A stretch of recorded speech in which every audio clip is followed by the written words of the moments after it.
Píldora 55 y vamos a reaccionar al vídeo del Camino de Santiago y hablar de la experiencia, pero sin antes enseñarte, mirar qué bufanda guapa le he pillado a mi Juana de Arco, Never Surrender, Nunca te rindas, del Camino de Santiago. Está muy guapa. Ahora sí, vamos a reaccionar a este vídeo del Camino de Santiago, que lo tengo por aquí. Vamos a verlo. Llegamos a Santiago. Bueno, para empezar, ese primer momento donde estoy ahí en la catedral es justo después de 5 días caminando, llegar ahí, sentarnos y además eso salió natural. Chris me grabó y dije esa frase. Y comienza el camino. No creo que el camino te cambie en 5 días. Durante una semana mi única responsabilidad... Bueno, salgo ahí haciendo dominadas. Eso fue nada más salir, a empezar a caminar. Creo que llevábamos 5 kilómetros. Nos encontramos ese parque de barras y dijimos, bueno, vamos a hacer un poco aquí alguna cosa. Vale, hicimos unas dominadas, unas flexiones y poco más. Y yo pensé, en cada parque de barras que me encuentre voy a hacer algo de entreno. Una mierda. Luego fue levantarme y caminar. ¿Qué hacemos corriendo caminos? Esto que digo, luego hablaremos de esto, pero es que fue literalmente eso. La única responsabilidad que tenía era levantarme y caminar. O sea, no había otra cosa. ¿Qué hacemos corriendo Camino de Santiago? ¡Vamos, vamos! Llegando a Pontedeume.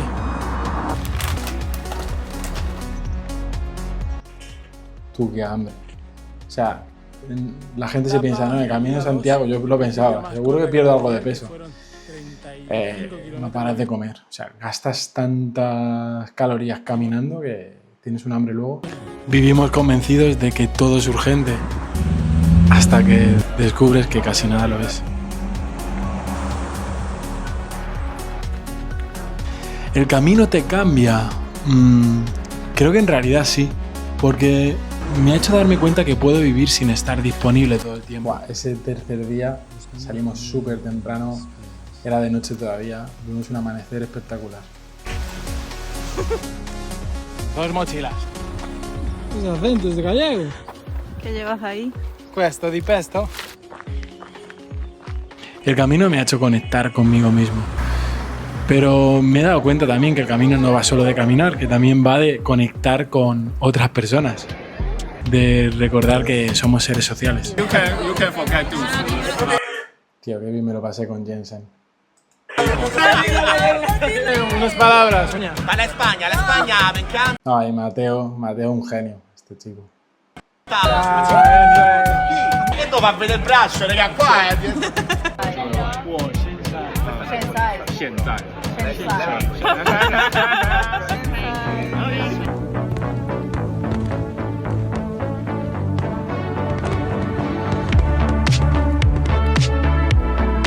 Buen camino. Cuando terminé este vídeo de Instagram, pensé que ya había conseguido explicar todo lo que había vivido en el Camino de Santiago. Bueno, quizás no todo, porque sería imposible resumirlo en 2 minutos, pero sí que pensé que había encontrado la enseñanza principal del viaje, ¿no? Que es estar presente, compartir el camino con otras personas, volver a encontrar paz en las cosas sencillas. Sigo creyendo que todo eso es verdad, pero justo anoche que empecé a leer un nuevo libro que llevaba bastante tiempo queriendo leer, que es este, como siempre ya sabéis que yo hablo bastante de libros, es de Joseph Campbell, En busca de la felicidad. Me di cuenta de que quizá todavía no había entendido del todo lo que acababa de vivir, y pienso que todavía no lo he entendido del todo, porque regresé del Camino de Santiago hace 3 días, o sea, creo que todavía falta tiempo para asimilar todo, ¿no? Pero ya parece como que se están asentando un poco otras cosas, ¿no? Y justo anoche empecé el libro, lo empecé anoche y literalmente, o sea, leyendo simplemente la introducción, que es lo único que he leído, ya empecé a darle vueltas al camino de Santiago. Y no puedo venir aquí a hablaros como un experto de Joseph Campbell, porque no lo soy, porque apenas llevo encima unas páginas, nunca he leído a este autor, pero hubo una historia, una sencilla frase que leí que me hizo detenerme un momento y decir, wow, esto me resuena bastante con el Camino de Santiago, ¿no?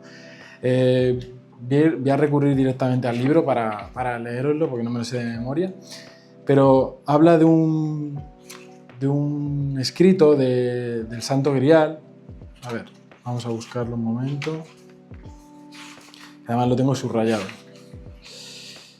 Vale, hay una historia. Campbell dice que hay una historia que, en su opinión, es la imagen esencial de tener el coraje de buscar, descubrir y vivir la propia vida.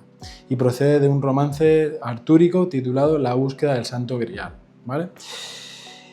Y bueno, entonces dice, poniéndose entonces en pie, Gawain, el sobrino de Arturo, estaban en la mesa redonda, dice, propongo que vayamos todos en busca de este Grial para desvelarlo, porque la historia cuenta de que aparece un Santo Grial velado, ¿no? Y hay que entender que todas estas historias son metafóricas, no podemos llevarla al pie de la letra, y como dice Campbell, esto es, necesitamos de los mitos para poder entender esto, pero no desde una parte racional, sino como él explica, desde una parte de sabiduría, ¿no? Que es como otro tipo de capa. Él habla de encontrar el bliss, que la traducción literaria en español es difícil, no hay una traducción literaria, pero bliss es algo así como ese estado de plenitud. Y aquí en español lo han traducido como felicidad, ¿vale? Y luego dice, y pensando que sería una desgracia ir en grupo, cada uno se adentró en el bosque por el lugar elegido, donde más oscuro estaba y no había camino ni sendero. Y Campbell dice, es decir, uno se adentra en el bosque por su punto más oscuro, por donde no hay camino. Porque si hay camino o sendero, se trata del camino o del sendero de otro. Pero como cada ser humano es un fenómeno único, la idea consiste en encontrar nuestro propio camino a la felicidad. Aquí lo que Campbell quiere decir es algo así como, no sigas los ideales de otros, está bien tener referentes, pero cada uno tiene que vivir su camino. Y bueno, ahora profundizaremos en esto, ¿no? Hay una frase también de Campbell que me gustó mucho, que es, la cueva a la que temes entrar guarda el tesoro que buscas. Sin más, o sea, es una locura. Bueno, al final piensa que todos los caballeros de la mesa redonda estaban reunidos y cuando el Santo Grial se manifiesta entre ellos, este sobrino de Arturo, Gawain, propone esto, ¿no? La búsqueda para poder contemplarlo en todo su esplendor. Esta frase me hizo pensar en el camino, ¿no? Pensamos que sería una desgracia ir en grupo, cada uno se adentra en el bosque por el lugar elegido, donde más oscuro estaba, decía, ¿no? Y no había camino ni sendero. Es decir, cada uno entra en el bosque, metafóricamente, por un lugar diferente, por el punto que ha elegido, por donde está más oscuro, es decir, saliendo de la zona de confort, por donde no existe ningún sendero, nos dice en la historia, ¿no? ¿Esto significa que no debes ir por donde alguien ha pasado antes? No creo que sea ahí, pero sí que tienes que reflexionar si estás siguiendo el camino de otra persona. Y cuando estaba leyendo esto del camino y tal, pues pensé en el Camino de Santiago y resulta bastante curioso que el Camino de Santiago es precisamente un camino que ya está marcado, porque hay flechas. Tú vas caminando por ahí, hay señales, están las típicas señales, esas flechas donde te indican cuántos kilómetros te quedan hasta llegar a Santiago. Y miles de personas lo han recorrido antes que tú desde hace más de 1000 años. Eso es lo potente, ¿no? Y aunque todos caminábamos por ese mismo camino, hacia el mismo destino, que es Santiago, cada uno está viviendo su propio camino. Conocí mucha gente, conocí a Gary, conocí a Jensen. Cada persona que conocí durante el camino, que conocimos, Chris y yo, estaban viviendo su propio camino, diferente al mío o al de Chris o al de cualquier otra persona. Recuerdo Jensen, que es un chico que conocimos, no estaba viviendo en nuestro camino. Este chico vino desde Taiwán y cada uno llevaba sus propias preguntas, sus propios miedos cuando están haciendo este camino, sus propias heridas, su propia historia. Quizá por eso el camino consiga que personas completamente diferentes, que proceden de países distintos y con vidas que no tienen nada que ver, puedan caminar juntos durante unos kilómetros y poder conectar y compartir ese sendero. Pero no necesariamente el viaje. Yo hice el camino con Chris y creo que no podría empezar a contar esta experiencia sin hablar de ella, porque a veces siento que somos almas gemelas, que siento un apoyo increíble por su parte en prácticamente todo lo que hago. Está ahí cuando tengo una nueva idea de estas de mis locuras, cuando quiero empezar un proyecto, cuando estoy con... Siempre siento que cuando decido meterme en una nueva aventura, está ella ahí apoyándome. Incluso siento su admiración por mi trabajo, eso es algo que a mí me llena muchísimo. Y quizá no siempre se lo agradezco suficiente, así que aprovecho este momento para decirlo en voz alta. Gracias, Chris, por todo el apoyo que me das siempre, ¿no? La primera etapa que vivimos en el camino fueron 35 kilómetros, porque en realidad hicimos más kilómetros de los que nos correspondían en la etapa, porque nuestro hotel estaba bastante más alejado del recorrido y bueno, pues tuvimos que salirnos del camino, buscar cómo llegar. Estuvimos dando un montón de vueltas, más vueltas de las necesarias y terminamos muy cansados, terminamos exhaustos, pero felices.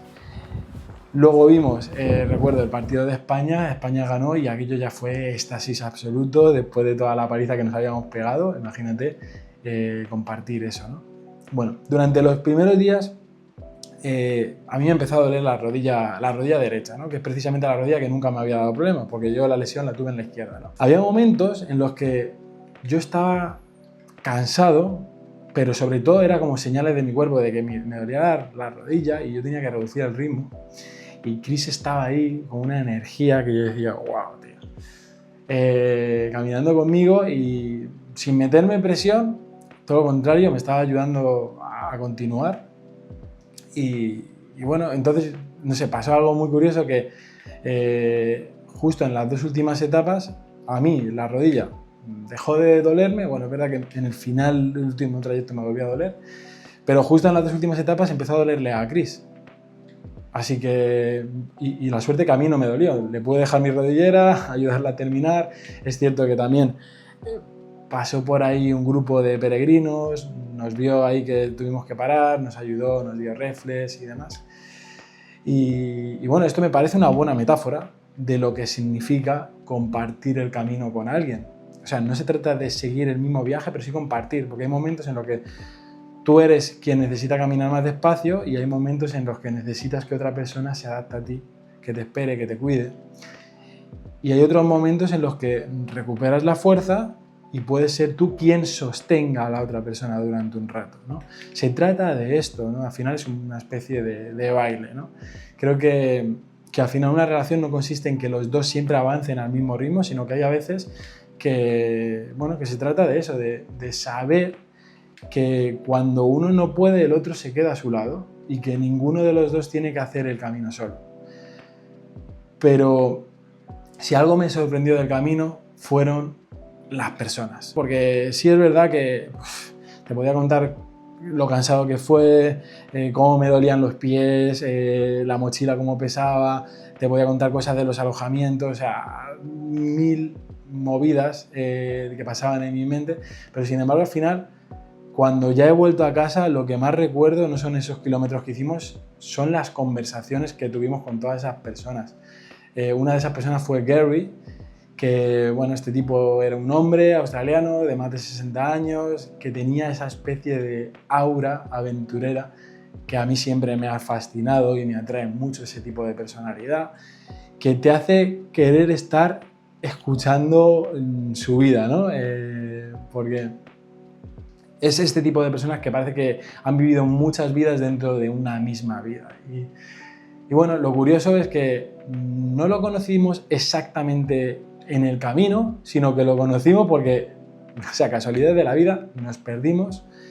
Nuestro hotel bueno, la historia es un poquito más larga, pero bueno, al final nos perdimos porque tenemos que coger un desvío, nos pasamos y nos vamos más lejos y tenemos que desviarnos a un hotel. Y acabamos en un bar que no tiene nada que ver y lo más curioso es que ahí en ese bar paramos y encontramos a Gary, que estaba solo en ese bar tomándose un café. Supimos que era un peregrino porque iba con su mochila y nosotros nos sorprendimos porque estábamos bastante lejos de lo que es el camino. Y bueno, hablamos un rato con él y descubrimos que la casualidad de la vida también va al mismo hotel que nosotros y que también había tenido que salir del recorrido, por la carretera y no sé qué. Bueno, a este tipo lo volvemos a encontrar más adelante durante el camino, a pesar de que dormimos en el mismo hotel. Y recuerdo en un momento, en un tramo, estar ahí charlando con él en inglés, porque él era australiano, no sabía español y yo mi inglés tampoco es que sea muy bueno, pero bueno, pudimos ahí hablar y a mí me quedé fascinado de escuchar sus historias, de que había viajado por todo el mundo, ya estaba retirado, había regentado un pequeño hostal en una isla minúscula en Australia, que me enseñó fotos, que es una isla de apenas unos 200 habitantes. A mí me recordaba como, me imaginaba La Graciosa, ¿no? Ahí en las Canarias. Y su alojamiento, o sea, este hotel que regentaba, creo que solo podía recibir a 6 huéspedes. O sea, imagínate, un hotel muy pequeñito y dije, ostras, es que es una vida muy diferente a la mía. Una persona que venía del otro lado del mundo, o sea, de Australia, con más de 60 años, con un montón de kilómetros y experiencias y aventuras a sus espaldas, ¿no? Pero lo que más me impresionó de Gary es que, sí, sus historias me impresionaban, pero fue la manera en la que se interesaba también por las tuyas. Me preguntaba que a qué me dedicaba, qué hacía exactamente, por qué había decidido hacer el camino, cómo nos habíamos conocido Chris y yo. Me preguntaba por el compromiso, o sea, me preguntaba un montón de cosas y sentía que era una persona que escuchaba de verdad. Y fíjate que esto era en inglés, con mi inglés, pero aún así se transmitía que la persona se preocupaba, ¿no? Te hacía sentir bien, te hacía sentir que tu historia también era importante, era interesante, ¿no? Que alguien había recorrido medio mundo y que estuviera ahí y se interesaba por ti y te hacía esas preguntas tan genuinas y le sentías de verdad que estaba haciendo escucha activa, me gustó mucho porque te das cuenta que eso no es habitual. Y fíjate que ahora vivimos en una época en la que muchas conversaciones parecen una competición por ver quién habla más o por ver quién ha hecho más cosas. Y ahí te das cuenta que una persona lo único que quiere es sentirse escuchado. Pero en la realidad, si te pones a pensar, parece que siempre estamos esperando nuestro turno para poder responder. Y de repente estoy ahí con este tipo que no conocía de la nada y me hace unas buenas preguntas, veo que se interesa, veo que escucha, yo le hago buenas preguntas y te das cuenta que lo especial que puede ser algo tan sencillo como prestar atención a otra persona. Eso me quedo de Gary. Y después un tipo muy interesante fue Jensen, que es un chico de Taiwán de 30 años que conocimos el primer día. Era el primer viaje que hacía a Europa y esto no lo conocí, o sea, estas cosas no las supe hasta el último día. Porque el primer día yo le vi y nada, le vimos ahí súper cansado, le estuvimos alentando, dando ánimos, pero ya poco más. O sea, estuvimos 5 minutos hablando o 10 y nosotros seguimos, ¿no? Porque nosotros íbamos un poquito más rápido, ¿no? Pero luego, casualidad de la vida, nos encontramos al final del camino y nos cuenta que era su primer viaje a Europa y había decidido hacer el Camino de Santiago. O sea, la primera vez que sales a Europa y dices, venga, vamos a hacer el Camino de Santiago. Es que eso es algo que me sorprendió, ver tanta gente de tantos países tan lejanos, ¿no? Bueno, este chico tiene una energía muy bonita. Esa manera de sonreír constantemente que hacía que te cayera bien, casi sin hablar con él. Yo no estaba hablando con él y ya me caía bien. Y como te digo, casualidades, lo encontramos el último día cuando ya estábamos llegando a Santiago, no solo con él, sino con un montón de personas que ya habíamos conocido y bueno, fue una experiencia muy bonita porque, como te digo, no estaba solo Jensen, también estaba Mateo, un chico italiano que vivía en Toronto, en Canadá, que habíamos conocido, Roxana y Raffaello, que eran 2 hermanos italianos, Roxana que vivía en Abu Dhabi y trabajaba como azafata de vuelo, que sabía muchos idiomas, Raffaello era su hermano pequeño, que acababa de terminar los estudios Y yo recuerdo hablar con él en italiano y es que le entendía perfectamente y estuvimos hablando de todo tipo de cosas, sobre todo de historia, mucha historia de España y de Italia. Y bueno, también conocimos a Will, otro aventurero australiano. Y cuando ya nos juntamos todos en Santiago, que vamos a la misa del peregrino, Jensen nos cuenta que es la primera vez que entra a una iglesia, que le gustó mucho. Después salimos a tomar algo, nos juntamos todos en la mesa y me di cuenta que somos tan diferentes, personas de culturas diferentes, de edades muy distintas, porque Rafaelo tenía 22 años, Will tenía 41 y cada uno de una parte del mundo. Y te das cuenta que todos habíamos llegado al mismo lugar. Salimos cada uno de un sitio con una manera de viajar, de hacer nuestro propio viaje, pero al final compartimos todos el mismo camino.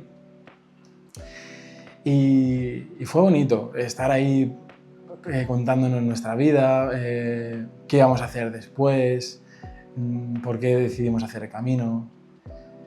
Y durante unas horas dejamos de ser desconocidos, ya no era el de Taiwán o el de Australia, ni los italianos, ni los españoles. Éramos simplemente un grupo de personas compartiendo una mesa después de haber recorrido juntos una parte del mismo camino. Y cuando, bueno, termino el camino y pienso en esto, porque yo al final cuando decido hacer camino lo hice por una cosa muy clara, que era dejar el móvil, estar más presente, sentir que puedo encontrar la paz en lo sencillo. Todo eso sigue siendo cierto y creo que al final todos vivimos precisamente así, ¿no? Recorriendo caminos que han abierto otras personas. Se supone que a veces vivimos como tengo que estudiar la carrera que se supone que me dijeron mis padres o tengo que tener el trabajo que se supone que me va a dar más dinero o la rutina que alguien dice que es la correcta para tener una vida de éxito o tengo que vivir de esta manera si quiero ser una persona exitosa o si quiero... O sea, miramos cómo vive otra persona y pensamos que si repetimos exactamente los pasos que está haciendo esa persona vamos a llegar al mismo lugar.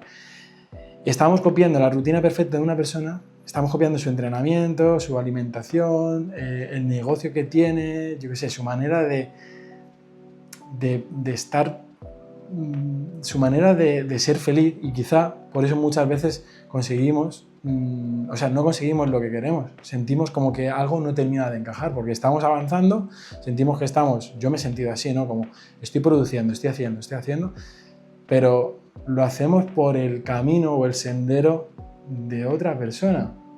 Es como te estás poniendo en los zapatos de otro. Y sí, esos zapatos pueden ser increíbles, pero si no son tu talla te van a hacer daño. Estoy deseando empezar el libro bien porque siento como que Campbell ahí va a adentrarse en esto, en que no hay un camino marcado donde nadie puede garantizarte que vas en la dirección correcta y que tienes que ser tú el valiente que tiene que elegir. Esto no significa ignorar los consejos de otros, significa que tienes que atreverte, significa que tienes que entender que aunque alguien pueda acompañarte durante una parte del viaje, nadie puede descubrir por ti la vida que te va a corresponder vivir. Y ahí es donde creo que radica todo esto, ¿no? Y es el título, ¿no? En busca de la felicidad, o como dice él, que utiliza la palabra bliss, que la traducción en inglés es que, como te digo, es difícil, ¿no? Que es, no se trata de hacer simplemente aquello que te divierte y ya está, sino buscar una... O sea, no se trata de buscar la felicidad cómoda, que esa que no tiene problemas, sino de seguir ese camino o eso que incluso cuando es difícil te hace sentir que es lo correcto, te hace sentir que estás en el momento presente, te hace sentir profundamente vivo. Creo que al final ese es el camino que debemos buscar todos y seguir. Encontrar ese estado de plenitud. Cada persona, cada autor lo dice de alguna manera diferente, pero creo que al final se trata de lo mismo, ¿no? De hacer eso que realmente sabes que es lo que tienes que hacer, ¿no?